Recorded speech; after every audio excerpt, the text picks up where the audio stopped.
परिचय। एक पीढ़ी से दूसरी पीढ़ी के लक्षणों के स्थानांतरित होने की प्रक्रिया को आनुवंशिकी कहते हैं। हाँ, नई जातियों की उत्पत्ति में आनुवंशिकी की महत्वपूर्ण भूमिका है। उद्देश्य। इस पाठ के अंत में आप निम्न करने में सक्षम हो जाएंगे।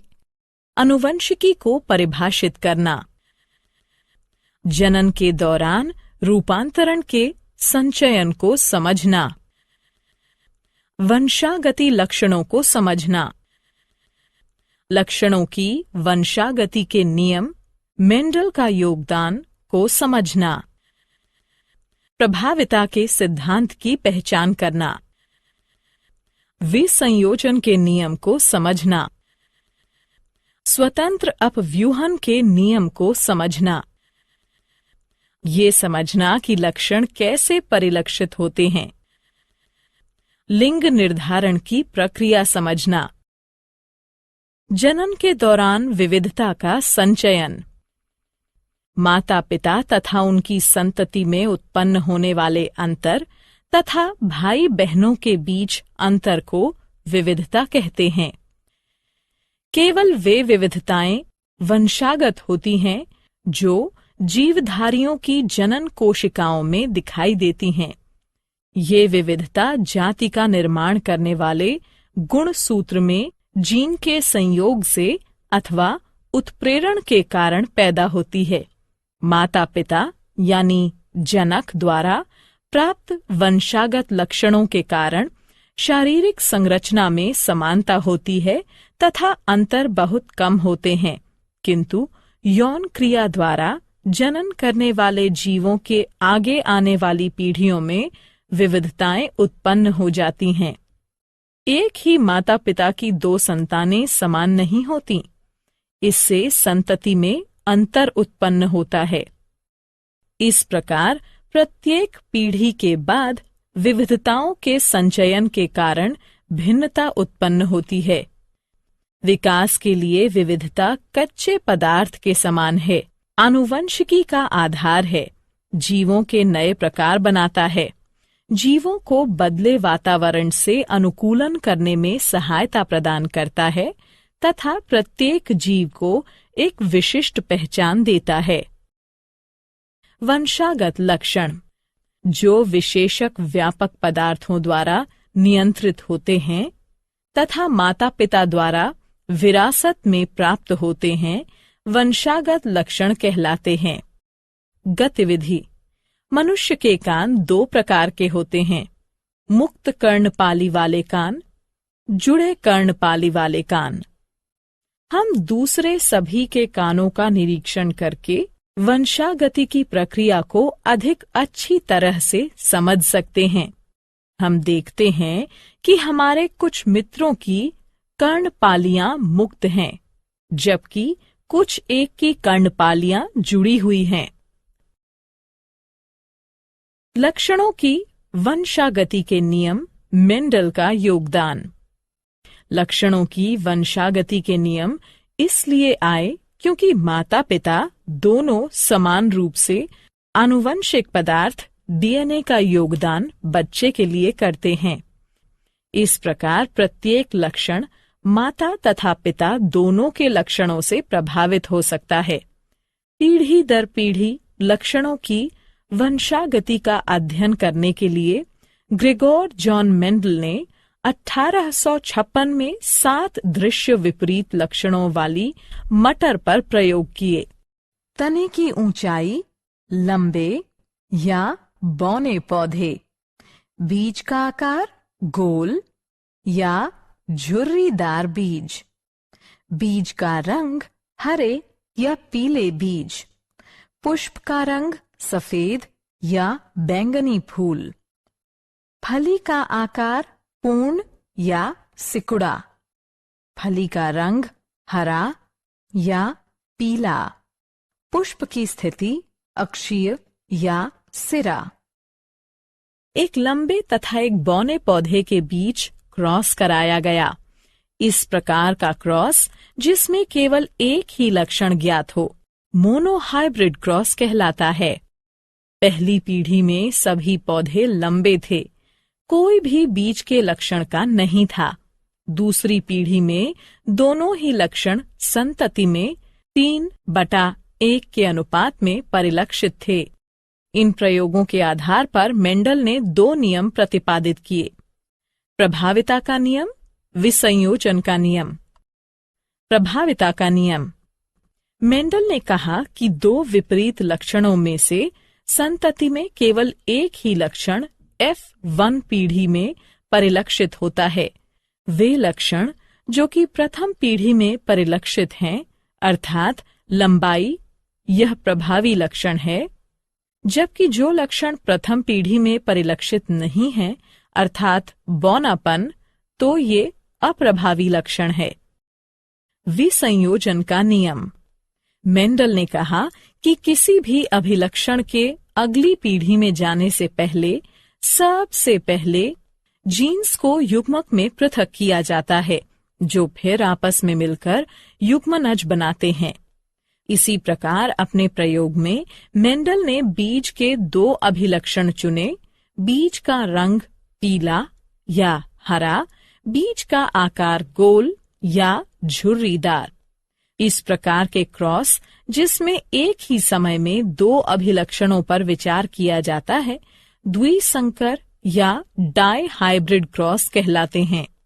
प्रथम पीढ़ी में सभी पौधों के बीज गोल तथा पीले रंग के हैं, इसलिए गोल तथा पीला प्रभावी लक्षण है, जबकि हरा तथा झुर्रीदार अप्रभावी लक्षण है।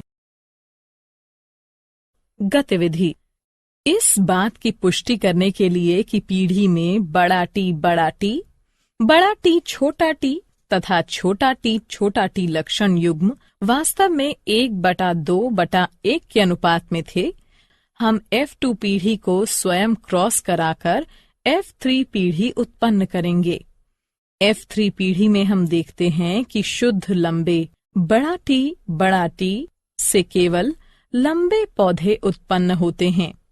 शुद्ध बौने छोटा टी से केवल बौने पौधे उत्पन्न होते हैं, जबकि संकर लंबे बड़ा टी छोटा टी से उत्पन्न संतति 3/1 के अनुपात में होती है, 3 लंबे तथा 1 बौना।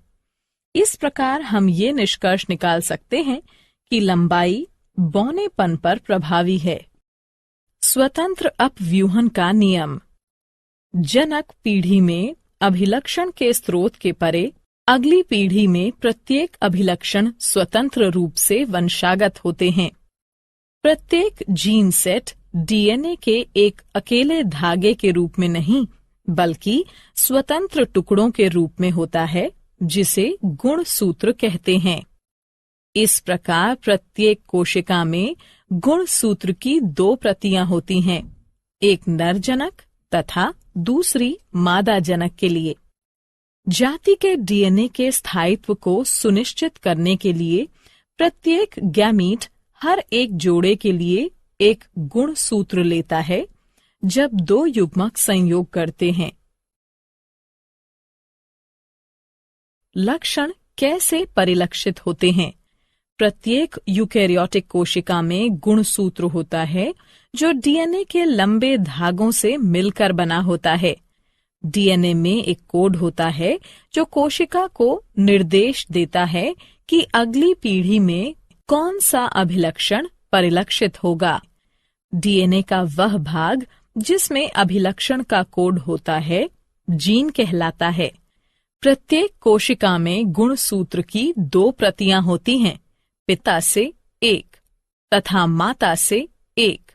प्रत्येक गैमीट माता पिता से 1 क्रोमोसोम लेता है। 2 गुणसूत्रों के मिलन पर अगली पीढ़ी में जाने वाले अभिलक्षणों की कुल संख्या नियत रहती है, जिससे डीएनए का स्थायित्व सुनिश्चित होता है। लिंग निर्धारण। बहुत से मनुष्य क्रोमोसोम में 1 प्रति माता की तथा 1 प्रति पिता की होती है, तथा इस प्रकार के 22 जोड़े होते हैं जिनमें से एक जोड़े को सेक्स गुणसूत्र कहते हैं। ये सेक्स गुणसूत्र हमेशा आदर्श जोड़ा नहीं होता है। स्त्रियों में एक्स गुणसूत्र का आदर्श जोड़ा होता है, लेकिन पुरुषों में एक गलत मेल का जोड़ा होता है, जिसमें सामान्य आकार का एक एक्स क्रोमोसोम तथा दूसरा छोटा होता है, जिसे वाई क्रोमोसोम या गुणसूत्र कहते हैं। इसलिए स्त्रियां XX हैं तथा पुरुष XY। अंतरंग के दौरान माता हमेशा X गुणसूत्र का योगदान प्रदान करेगी, चाहे बच्चे का लिंग कुछ भी हो, जबकि पिता द्वारा दिए गए गुणसूत्र योगदान से बच्चे का लिंग निर्धारित होता है। जो संतान अपने पिता से X गुणसूत्र वंशागत करेगी, वो बेटी होगी, जबकि जो संतान अपने पिता से Y गुणसूत्र वंशागत करेगी, वो पुत्र होगा।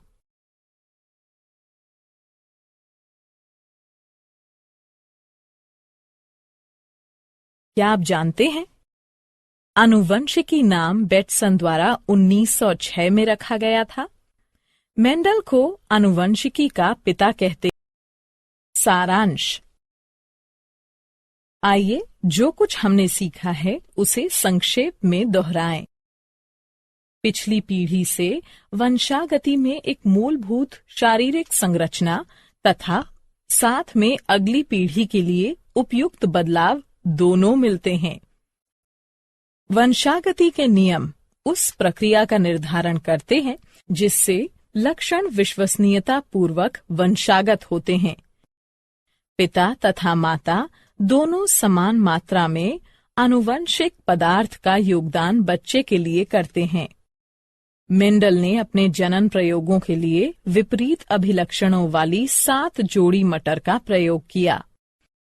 F1 पीढ़ी में मोनोहाइब्रिड क्रॉस से मेंडल द्वारा प्राप्त सभी पौधे लंबे थे। F2 पीढ़ी में सभी पौधे लंबे नहीं थे तथा उनमें से 1/4 बौने थे।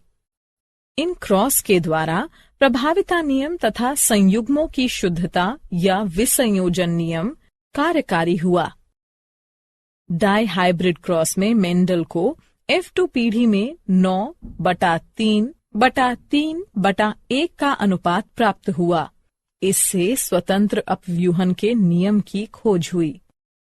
जीन डीएनए से बनते हैं जो लक्षणों की अभिव्यक्ति के लिए आवश्यक प्रोटीन का निर्माण करते हैं।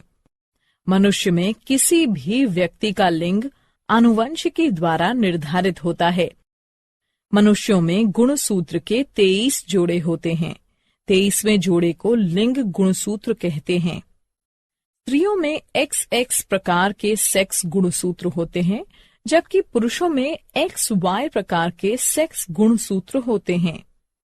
इस प्रकार पुरुषों में 44 जमा XY युग्म तथा स्त्रियों में 44 जमा XX युग्म के गुणसूत्र होते हैं। जीवधारियों के सामान्य लक्षणों में शारीरिक कार्यकारी अथवा व्यवहारिक बदलाव को रूपांतरण कहते हैं।